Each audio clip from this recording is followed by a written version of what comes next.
মায়ানমারের ওপার থেকে তারা গুলি করেছেন বাংলাদেশের দিকে তাক করে তাদেরকে আটক করেছেন। কয়েকজন পুলিশ ফাঁড়ির ইনচার্জ দেখা যাচ্ছে। পাশাপাশি আমরা আপনাদেরকে সরাসরি সংযুক্ত হয়েছি। কয়েকজন পুলিশ বাড়িতে তাদেরকে নিয়ে যাওয়া হচ্ছে। অসংখ্য যাদেরকে স্থানীয় ভাষায় মগবাগি বলা হয় তাদেরকে আটক করেছে পুলিশ, বিজিবি এবং আইনশৃঙ্খলা বাহিনীর সদস্যরা তাদেরকে আটক করেছে।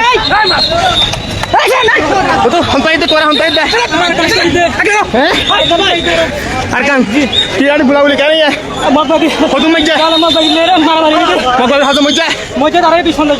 মারা গিয়ে কি নাম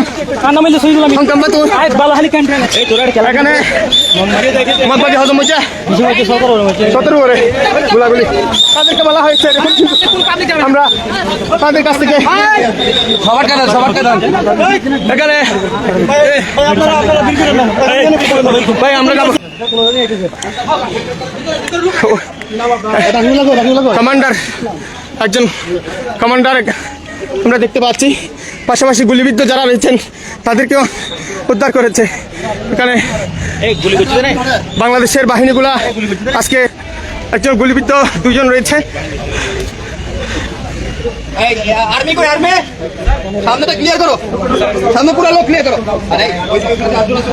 আসলে কয়জনকে আটক করা হয়েছে, কয়জন আহত হয়েছেন এবং গুলিবিদ্ধ কয়জন হয়েছেন, কয়জন নিহত হয়েছেন সেগুলো তারা আমাদেরকে সংবাদ সম্মেলনের মাধ্যমে জানাবে বলেছেন।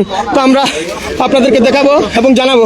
তবে এখানে ঘটনাস্থলে সেই একদম মায়ানমারের সীমান্ত গেসা এলাকা যে হোয়াইটং তেসি ব্রিজ থেকে যে গিয়ে তারা এখানে যারা বিদ্রোহ করার মায়ানমারের ওপারে যারা বিদ্রোহ করে গুলি ফুটিয়েছেন বাংলাদেশের এদিকে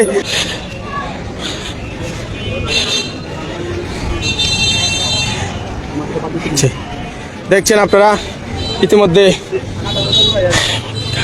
লেফটেন্যান্ট কর্নেল মহিউদ্দিন খান আহমদের নেতৃত্বে কিন্তু তাদেরকে আটক করা হয়েছে যারা সীমান্তের মধ্যে থেকে বাংলাদেশের অস্থিতিশীলতা করার জন্য চেষ্টা করেছিলেন। তো সকালে তিনি এসে সশরীরে গিয়ে তাদেরকে আটক করেন। সমস্যার কারণে দুঃখ প্রকাশ করছি। আসলে তাদেরকে মেরে ফেলেন এরকম একটি আমাদেরকে স্থানীয় দাবি করেছেন। কিন্তু আজকে বিজিবি সরাসরি গিয়ে তাদেরকে যারা সীমান্তে অস্থিতিশীল পরিবেশ তৈরি করছিল তাদেরকে আটক করেছে।